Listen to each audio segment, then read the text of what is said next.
Today, I want to start off by introducing myself a little bit because sometimes we always have new people dropping in. So, real quick intro here. My name is Pam Johnson. This channel is Supernatural Love with Pam and Alan Johnson. My husband Alan's on the other side, and he communicates with me. I see him, I hear him, he teaches with me, I channel him, meaning that he blends his consciousness with mine and I bring him through. But I also channel my guides, angels, my spirit team. I'm not the only one, there are a lot of people who do that. But I'm probably one of the few that work with her husband in spirit, and Alan is actively helping those in the spirit world who wish to connect with their loved ones in a body, because not everyone in a body even believes this is possible.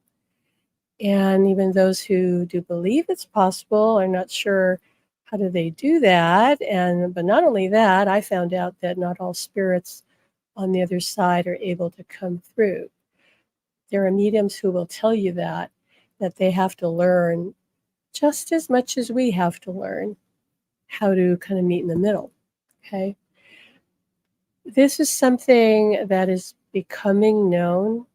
I think with more people being open to the idea of connecting through the veil or even continuing relationships after death. I believe, from what I hear from different people, that there's a lot of interest because more people are open to the idea of the other side and the idea that we're a soul who cannot die. And if we cannot die, well, then doesn't that mean that we can stay in touch? Are there really any limits? I don't believe there are any. And I'll be as bold as to predict that I think in the next few years, I don't think it's going to be long at all, that there'll be more people like me coming forward, explaining, sharing, telling their story about how they have an ongoing relationship with someone on the other side. And the reason this matters, besides the obvious fact that this alone will heal our grief, because why wouldn't it? If we have contact and communication with someone that we love in spirit, even more important, in my view, is that this helps us open up fully to who we are, to awaken our soul, to become our true self, which most people are not doing. The irony of it all is that when someone dies, meaning their physical body dies, and their spirit returns home to the other side, they become their true self because it was only the negative ego and the personality construct that they were using at the time. That's the only things that were holding them back from being fully alive. What I mean by fully alive is having all of their source energy, having no limiting beliefs at all, like none. And yet, there are people right now who are learning to open up to be who they truly are, who are learning to let go of their limiting beliefs. And in so doing, they are becoming fully alive. So, what Helen often says to me or to me clients, through me, he'll say, it's time for the living to come alive because we're the walking dead, really. They're not. That's the irony. The dead are more alive than we are. So they want us to come alive. And since we are living during the time of the Great Awakening, the Ascension, this is a real thing. Humanity is waking up. Not everyone, and that's okay. But those who are ready for it, those who kind of signed up for it, waking up, becoming who they really are, being bold in their lives, right? Being authentic, which means, by definition, you're not going to say yes to everybody and everything, because to be authentic means there'll be times when you have to say no with love, but no nonetheless, because you know what's true and right and good for you, and you know what isn't. Right? So these relationships through the veil can be transformative, and that's what I'm going to be talking about today as we explore the topic of the 5 stages of grief and what you need to do, to overcome that. This is not some pie in the sky, rainbows and unicorns thing that, is only for a select few, or as one person commented on a podcast interview I did not long ago. He says I was talking like I had won the lottery, or I'm the only one who can do this, which is so silly. Like, what I can do, others can do and are doing. I know because I meet them. I meet them, and they're in our Facebook group, Life and Love After Death, on Facebook, and they're certainly in our Supernatural Love Academy. Information on both of those are in the description box. Okay, look below. But I'm meeting those people. I get emails from those people. I get contact from people all the time who say, I'm having communication and contact with someone on the other side, discernible, even physical in some cases, contact that undeniable. And they're just grateful they found out that they're not crazy. All right. This is not something unusual or rare. I don't think it's ever been, actually. It's just happening with more frequency because we are sharing our stories like we're sharing here. And by the way, if you like this subject and you want to support this topic and get the word out there, please subscribe, like, and share if you haven't done so already, okay? Because that's how we reach more people. And the reason I'm teaching here, talking every week to you folks, is to literally save people's lives, because there are people who are so grief-stricken that they want to not exist anymore. And that would be the greatest tragedy, not because they can really die, because nobody dies. There is no such thing. Death is an illusion. But to come into this world and be in a body is a gift, even if it doesn't feel like it at times, even if your life is so hard and challenging and you don't know which way to turn. You are here for a reason. And if you exit before your self-chosen time, right? Because you have free will. If you exit too soon, you will regret it. Many souls on the other side who have left too soon will tell you that. Their biggest regret was what they failed to do. They failed to live the life that they planned. And if they could do it all over again, they would. But you don't get a second chance at this life. You'll have other lives, and you have them right now. You're living multiple lives. That's a whole other story. But this one will never come again. And if you are watching this right now, that means you're in a body. And if you're in a body, that means you're not done. Because if you were done, you wouldn't be here. You wouldn't be watching me. You wouldn't be watching YouTube. You wouldn't be scrolling through social media. You would be on the other side. So if you are here, that means you're in a body. If you're in a body, you have a reason for being here. You have a purpose. Maybe your purpose is just to be present for others. That can be for some people. Maybe your purpose is to just be who you truly are. Be all that you are. Follow your guidance. Live without fear, live without self-condemnation or judgment, love yourself unconditionally, love others unconditionally. It is really about being the authentic, genuine you, right? And that's it. Everyone's purpose is the same. So when we talk about grief, and I've talked about this before, how in my view, as Alan has explained to me, as my guides have explained to me, grief is really the result of a belief. All emotion, positive or negative, and when I say positive, I don't mean good and negative meaning bad. Okay, positive meaning positive is opening, life affirming, right? It's inclusive, and negative is constricting, restricting.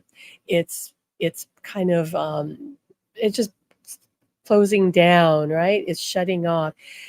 That's what I mean. So negative emotion, which could be anger, certainly can be grief, it can be despair. It's negative because it's limiting, right? It kind of shuts our energy down. You can kind of feel it. And when we're feeling negative emotion like grief, it's always the result, just like positive emotion, is a result of a belief we're holding. In the case of grief, it's because we believe, erroneously, by the way, that our loved one is gone. Their body may be gone, yes, but their spirit is right here. Alan is right here. He's always right here. I've had clairvoyants tell me, by the way, like, who's that guy next to you? It's Al, it's my husband. And sometimes I feel him. But they're here. They're here because there is nowhere else to go. Everything is here and now in this moment, alive, just in another form. Alan just not is no longer in the form of a body. He's now returned to a spirit form, but he's still here. So our loved ones are always here, whether they're in a body or not in a body.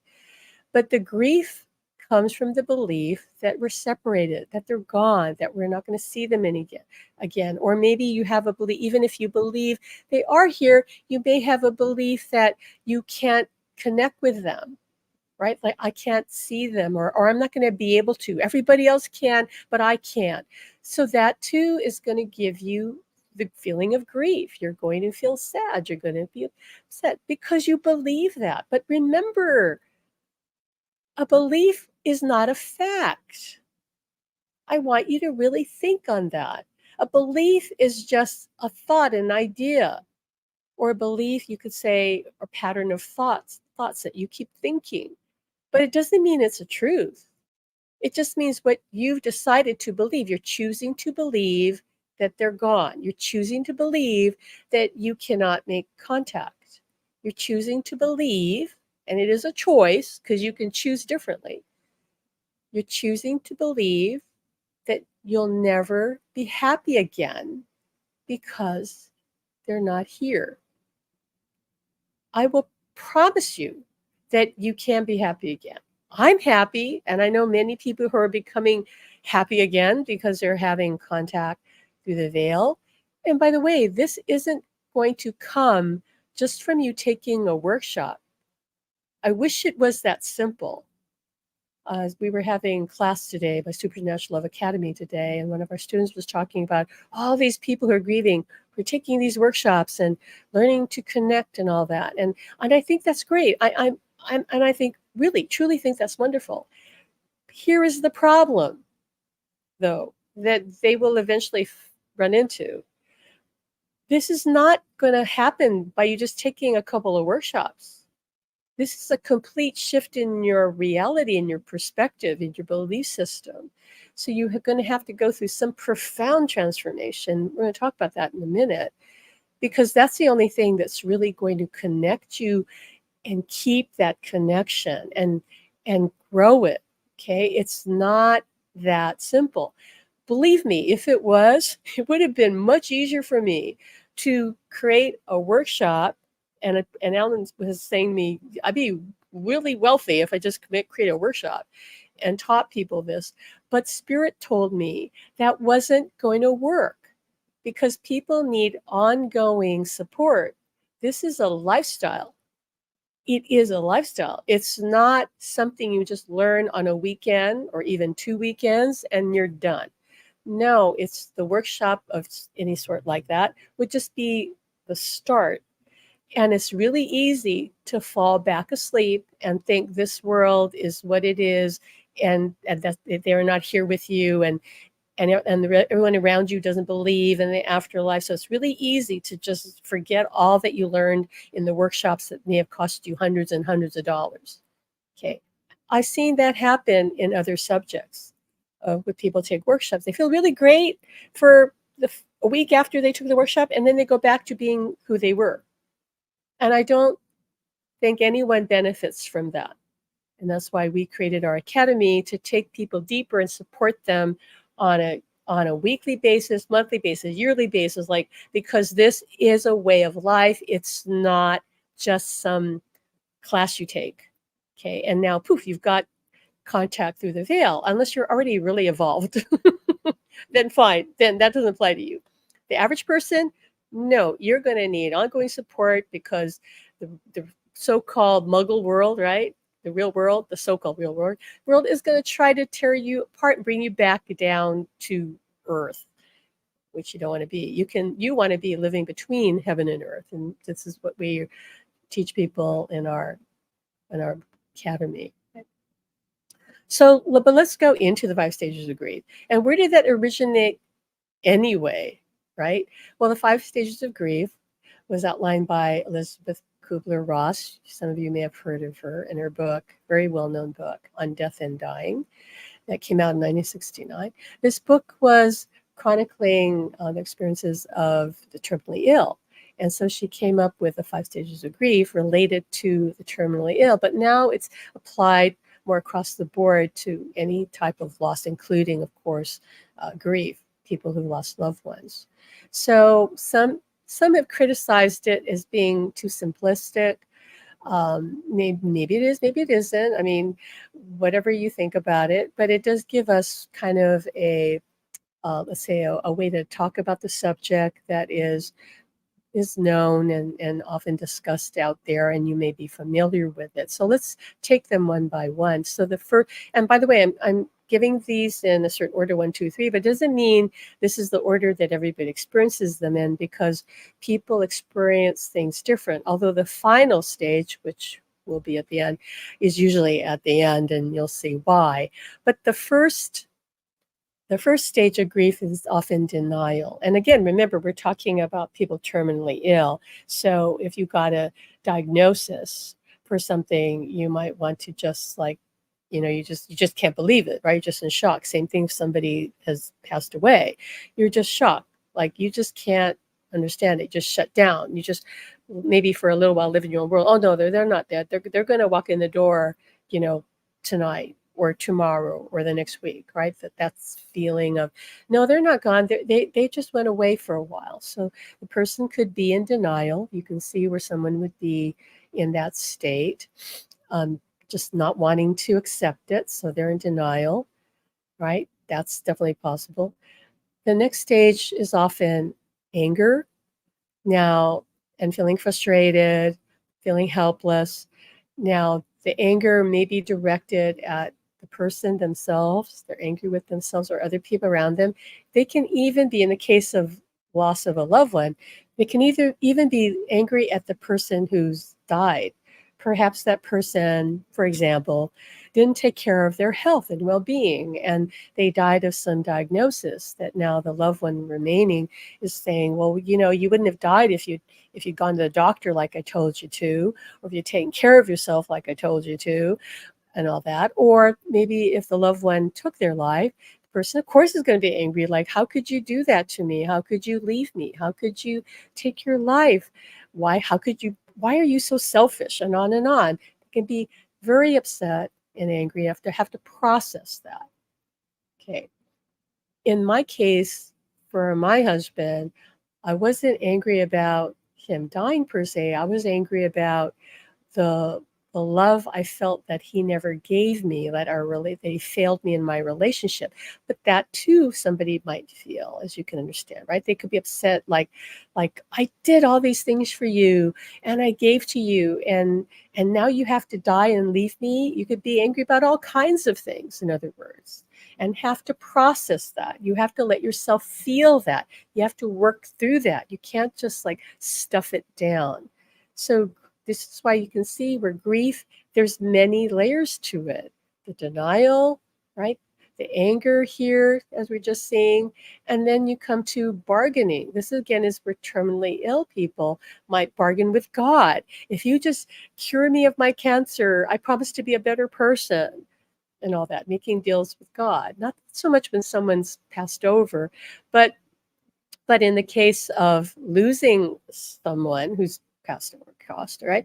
You might be thinking, and this is really common, thinking like, well, if I'd only done this, they wouldn't have died. If I only had taken him to the doctor myself, he wouldn't have died. If I'd only come home sooner, maybe I would have prevented him from taking those pills, or on and on. You look at what you could have done differently, which of course is fruitless because it's already done.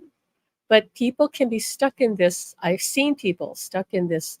They step right here for a while, trying to make peace with that. Like, if why couldn't this have happened? Why didn't this happen? Why didn't I do this? Why didn't he do that? Why didn't this person do that? And really, again, you're just tormenting yourself. But again, you got to process that. You got to get that out. You're coming to terms with what's happened, and that's just one stage.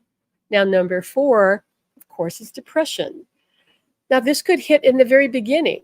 The person might go right past denial, right past anger, go right to depression, go back to anger later, even go back to denial later. I mean, there's no order.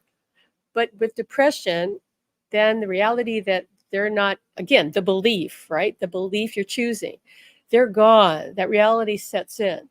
They're gone. This is my life. I'm not going to have them anymore. They're the sadness, the hopelessness and all that. And here's where quite often people withdraw and they don't know what to do. They're just overwhelmed. Right? And people can stay in this state of depression or some level of it for quite a while. I know people who are still in some form of depression over losing someone, and it's been 30 years. All right. So the idea that people get over their grief varies with people.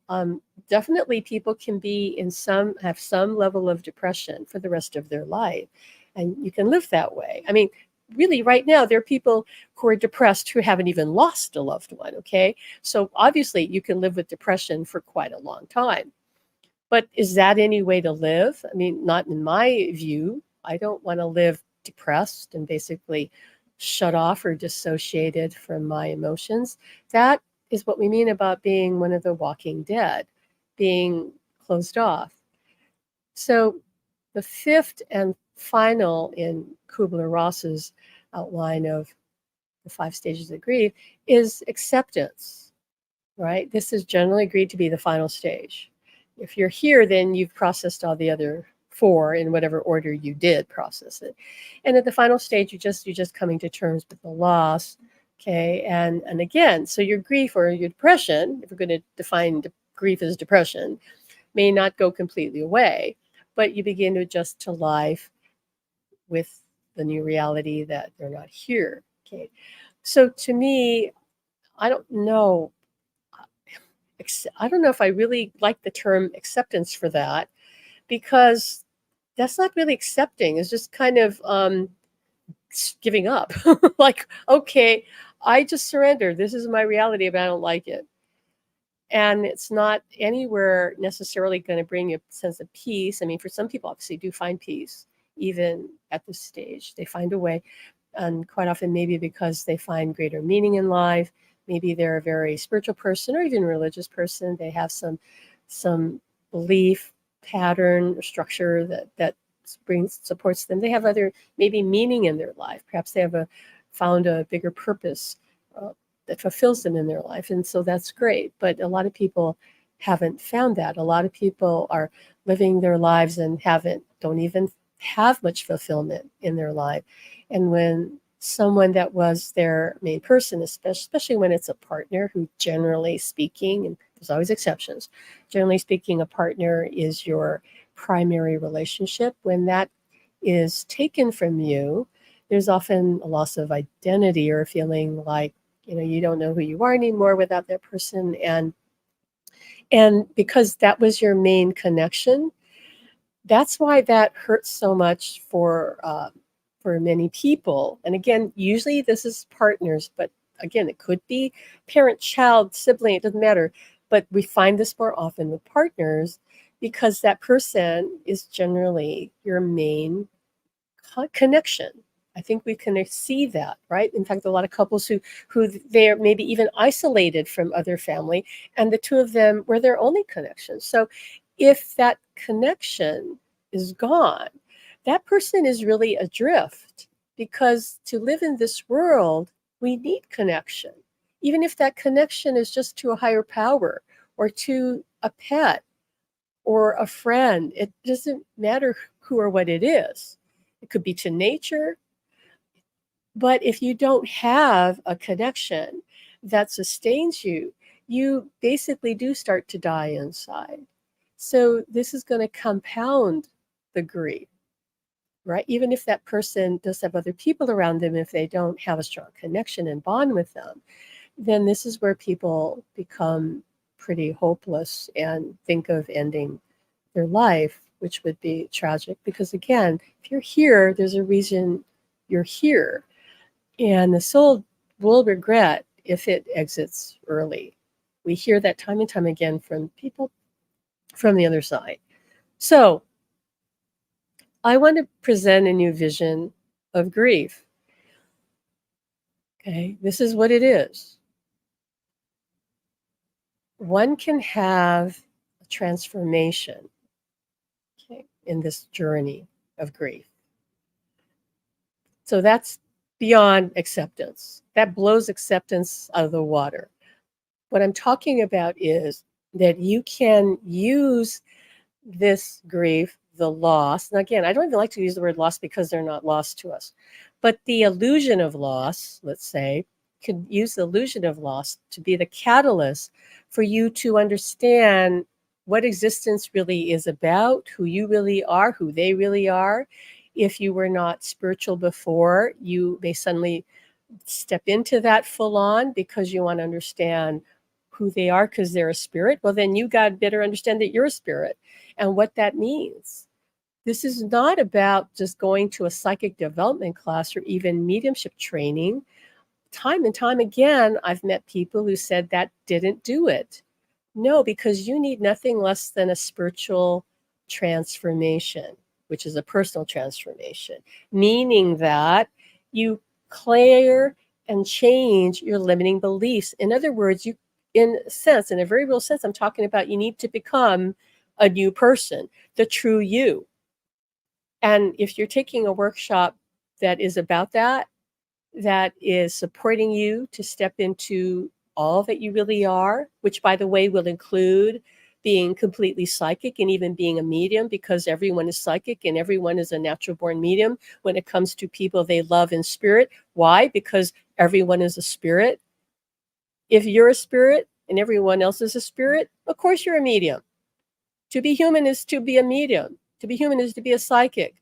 That's it. You exist, you're a medium and you're a psychic. You can't get around that. You just have to maybe adjust your belief system. I hope that makes sense to people. You have to let that one sink in a little bit. Okay, so if you work on your spiritual growth, then automatically you can have ongoing contact and communication through the veil. Because the only thing that limits that is your belief.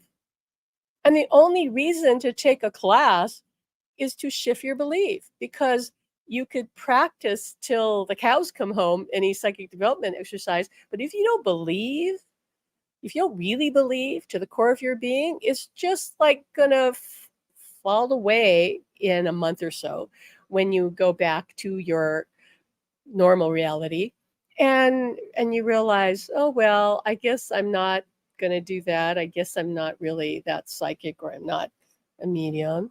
It's too easy to fall asleep again unless you're surrounded by people who think like I do, and everybody in my academy and the people that I work with. Unless you're surrounded by people who understand this, who are affirming for you, you're just going to go back to sleep like the masses. And Alan's thus joking with me, you're going to just fall asleep, go back to the Matrix, if you've ever seen the Matrix movies.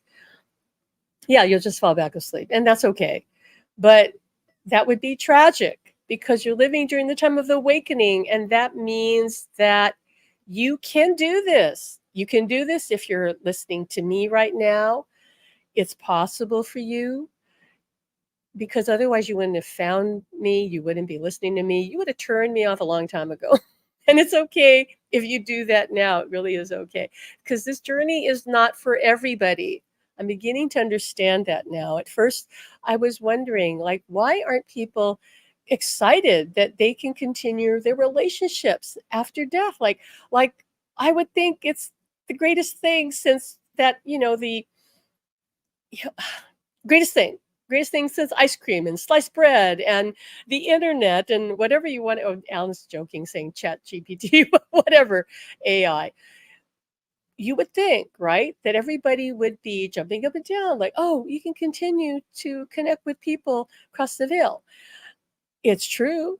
I have proof of it constantly, but people don't believe and they're afraid and they don't know where to start, right?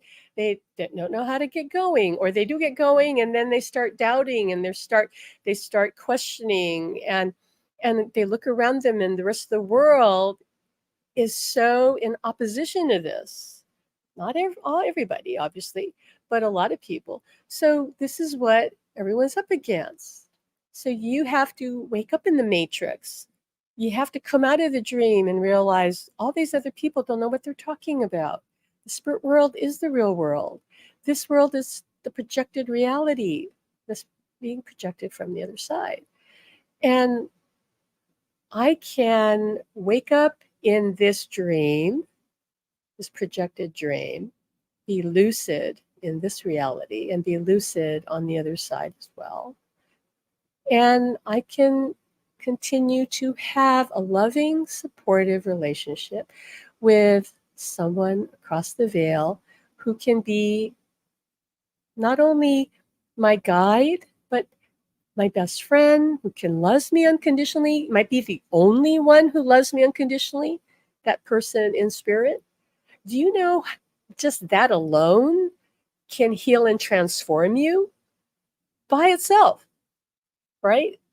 Yes, you are loved by your guardian angel. And I recently encouraged one of our students to connect with her guardian angel to feel their love. But your partner or your family member or your friend on the other side loves you unconditionally right now because they've returned to being the love that they are.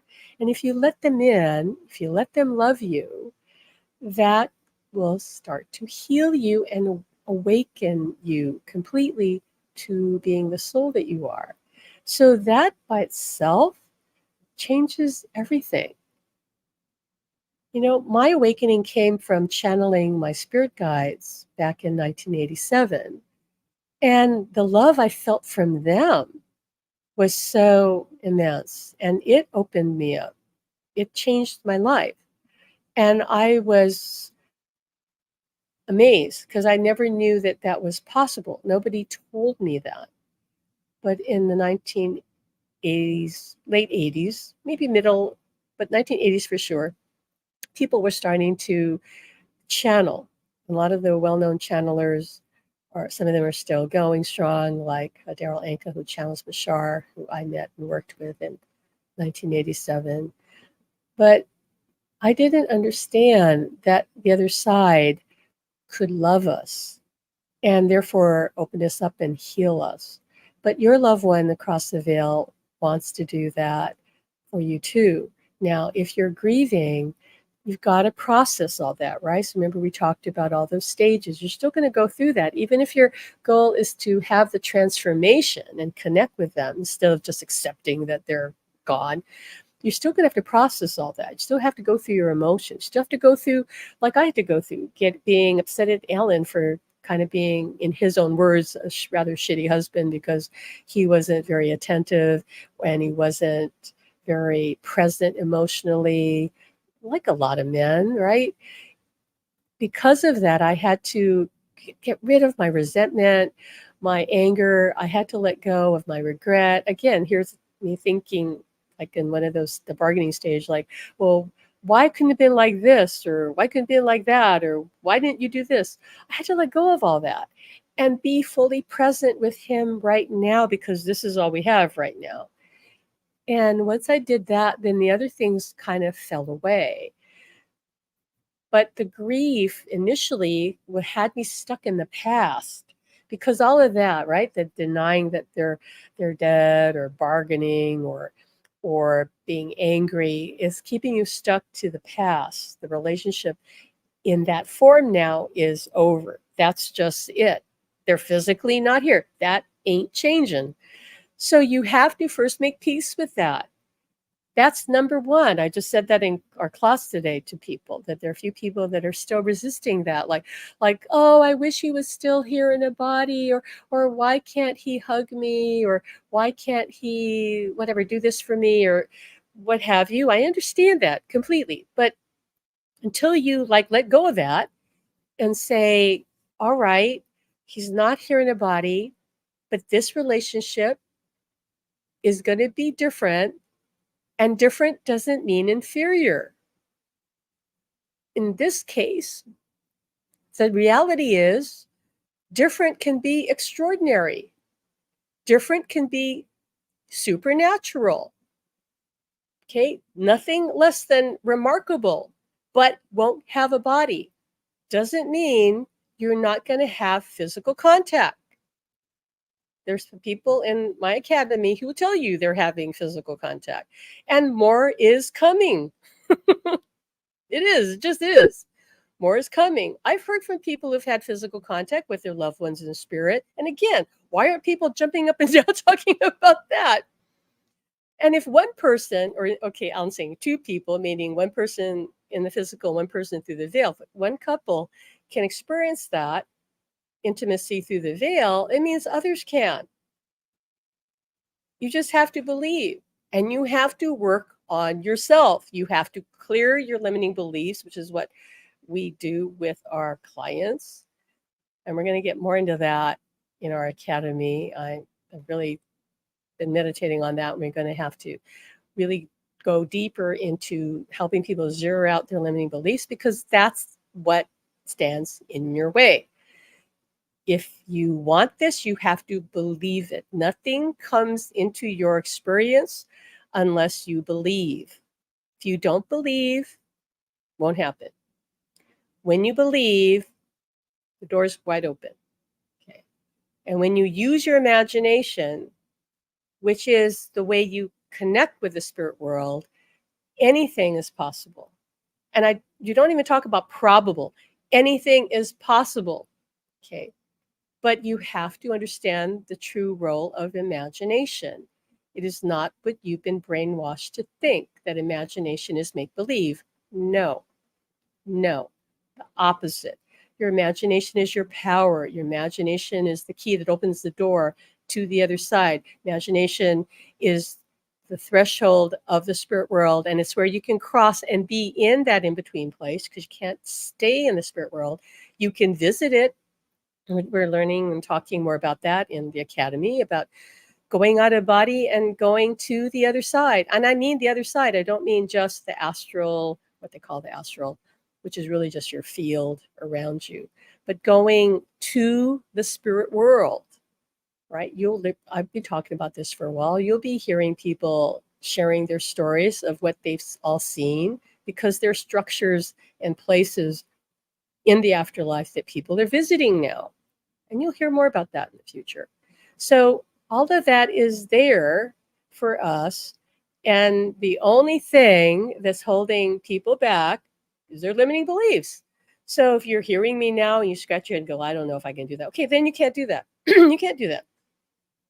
If you're afraid of the paranormal, okay, can't do that. Can't do that, because your fear is going to block you. Your fears will block your access to the afterlife when you try to go out of body. You're just going to hit into your fears. You're going to go into the realities that you've created through your thoughts that are in your field, because that's what happens. And then you're going to freak out because you think that's the afterlife when it isn't. You're just visiting your own reality in your field. Okay, but the other side is a real place with structures. Okay, that where people go and congregate, and it's way more than you have been told, especially by religions who don't want you to go direct, right? They want to be the middle person. And so that's all that you have to work through. Like,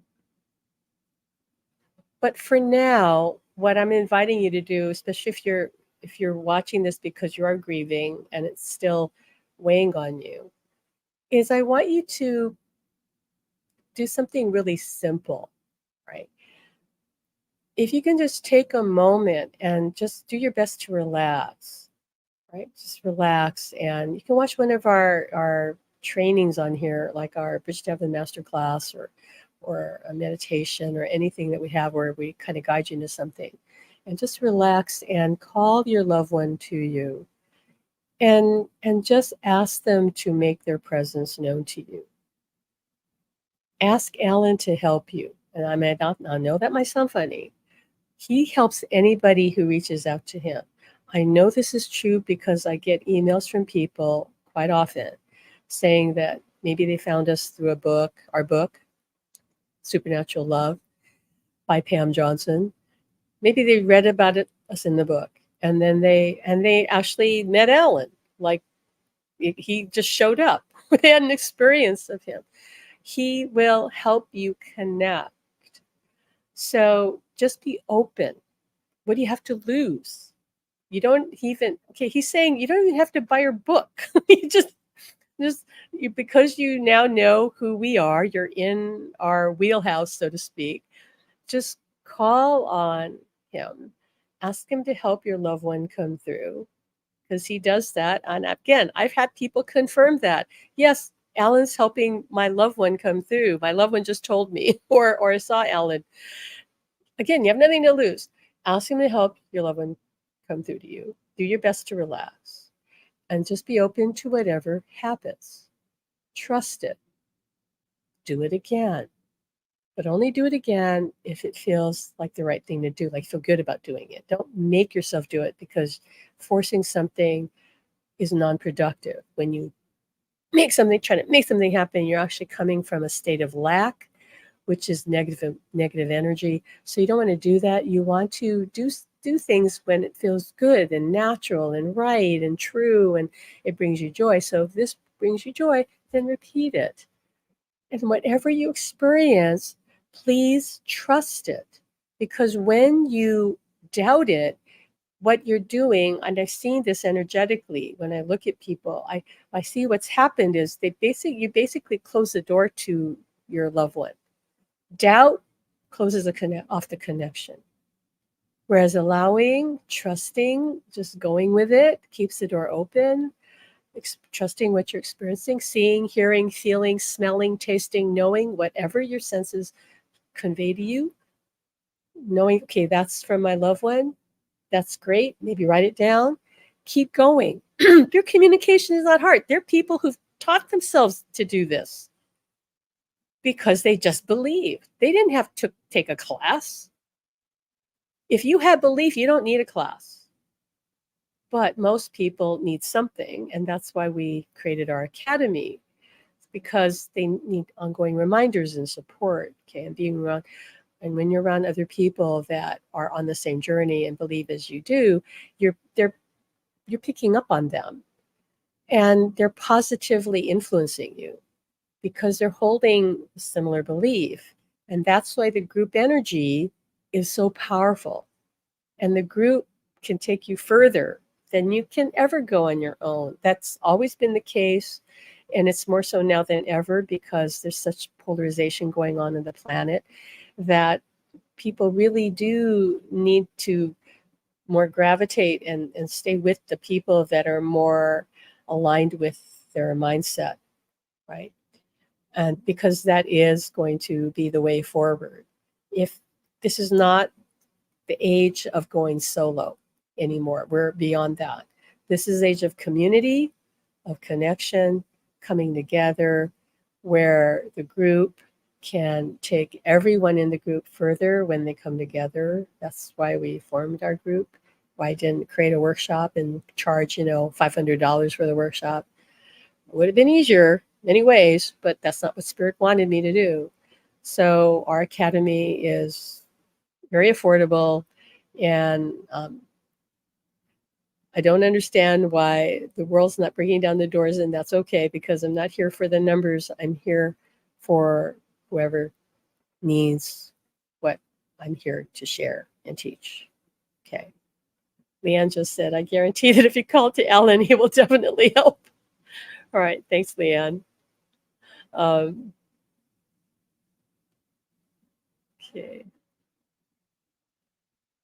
So, in a few minutes we have left here, I'd like you to close your eyes for a moment and do what I was suggesting you do, right?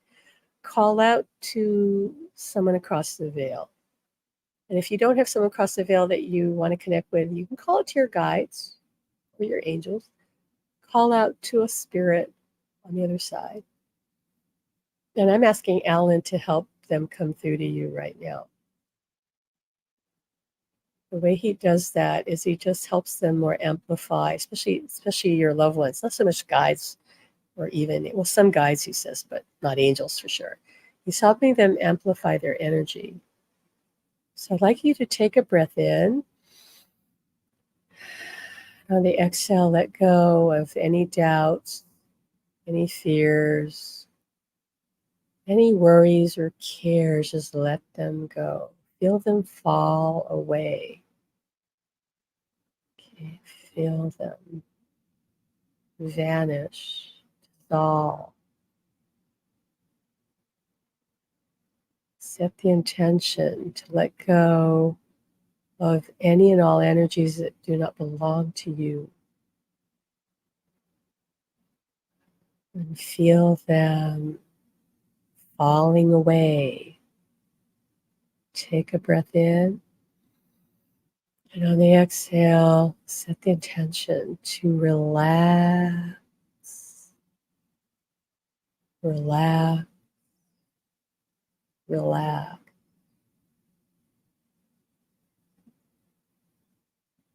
And repeat our favorite affirmation. I am one with all that is. I am one with all that is. I am one with all that is. I am one with all that is.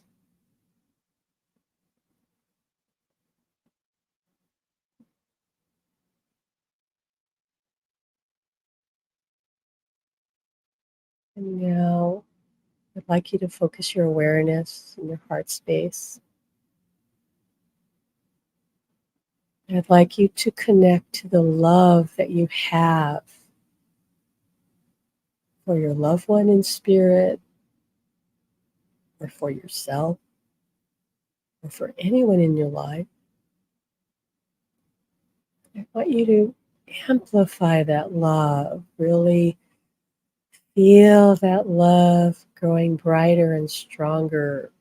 It grows from a flickering light to a flame to a burning fire, a fire that doesn't hurt but transmutes negative emotion like fear and grief, sadness and worry. And in this fire of love that is healing and transformative, call out to your loved one in spirit. Ask them to make their presence known to you in whatever way they wish to. Ask them to communicate with you.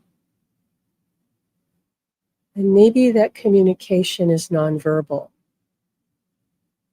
It might be just physical sensation, or a symbol that comes into your mind, or a word or a message, or an emotion. Whatever you experience,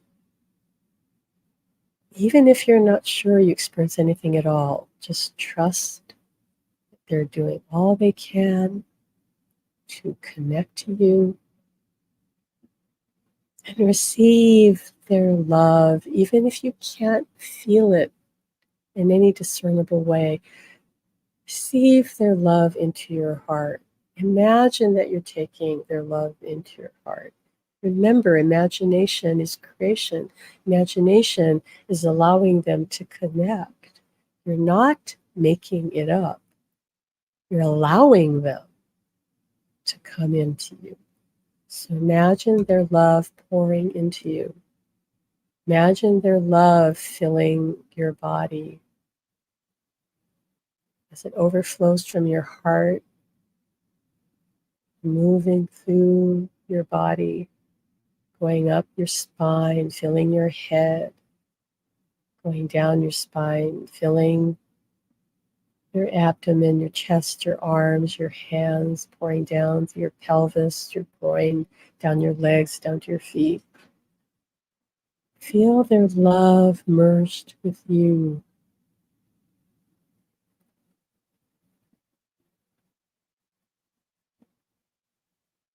This is beyond human love, which is by definition going to be egoistic.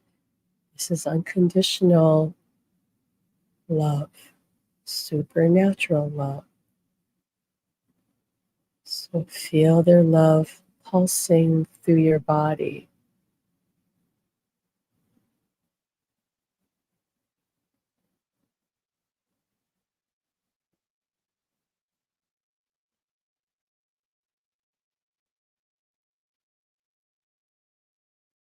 And you're going to experiment a little here. Just ask Spirit, they can give us a sense of heat or coolness or tingles or any physical sensation. We do this not so much to test them, but to actually give them the opportunity to practice. Because every time they practice connecting with us, they grow stronger. They don't have the opportunity to practice, how are they going to get stronger? And it takes us being receptive to perceiving them that helps them get stronger.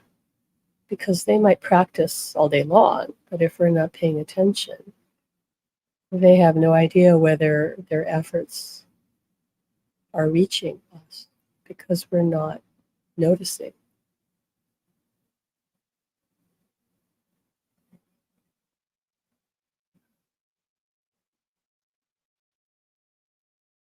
Ask if there's a message for you. And again, trust whatever comes, whether it's a symbol, a sign, color, a shape, a knowing. Maybe you hear something.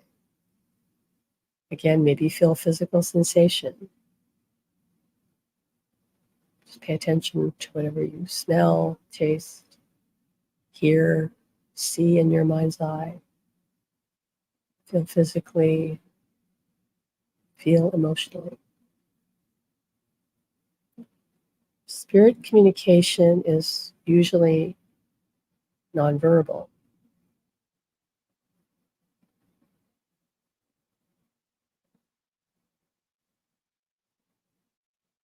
And what we're doing here in this exercise is helping you become more sensitive to their presence.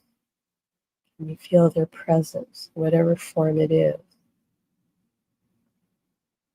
Also, when you're doing something, like immersed in an activity, and they just come into your mind, like all of a sudden your loved one comes into your mind. 95% of the time, that's happening because they've moved in closer to you and you are more receptive, and so you notice them. So be aware of that. And when that happens, if you can, that's a good time to settle down, relax again, like you just did, and maybe ask, all right, is there something you want to tell me?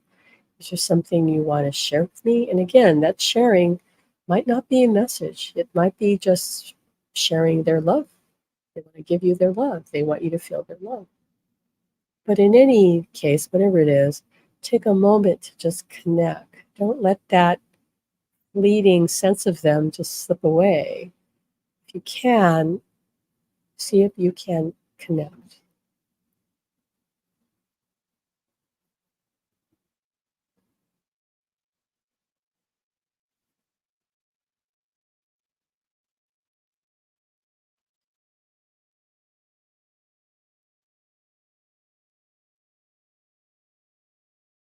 So I'm putting Danny's comment on here. She's She's one of our moderators here on the channel, and she's the moderator of my academy. She said many of us had had physical contact, right? I wanted to point that out. I'm not making it up. So take a breath in. Set the intention to integrate this experience into your consciousness. You may not realize it, but by doing what you just did, you shifted your consciousness a little bit. You changed your brain chemistry a little bit. We can do more for you if you join us in the academy, but we did a little bit for you today.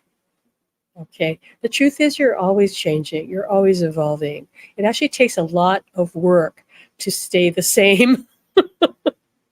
It really does. You have to really really have to work hard and be, refuse to change your view, and you have to put blinders on. And it's actually not as hard to change as people think. So, especially if you've got someone in the spirit world that's cheering you on, that wants to connect, that is reaching out to you, making contact, um, they're there for that. Right? So, and if anybody wants to join our academy for a limited time, we have a discount code. Okay, Higher Love is discount code. Go to our website, supernaturallove.com, and put that code when you check out for the yearly subscription membership, and you get $20 off. So join us if and when you can, and if not, work through your grief and know that you really only have two choices: accept and believe they're dead, or accept and believe that they're not dead. And if you believe they're not dead, then decide what you want to do about that. Do you want to continue a relationship, or just live knowing that they're with you, which is fine too. Whichever way you want to go. I just know that, from my experience, that connecting with Alan has healed me of so many things, and keeps me young and healthy and vibrant, and gives me a reason to wake up every morning, because love is the reason we exist. And I have his love, and I feel his love, and I know that I'll never be without it. So I have nothing ever to worry about or fear losing, because he's never going away, and he's never going to not be there for me. And your loved one will always be there for you too. Okay. All right. So take care until next time, and be sure to, again, subscribe, like, and share if you haven't done that already. Share this channel with your friends. I hope you like our song, on our trailer, our opening video on our channel. Comment there if you like it.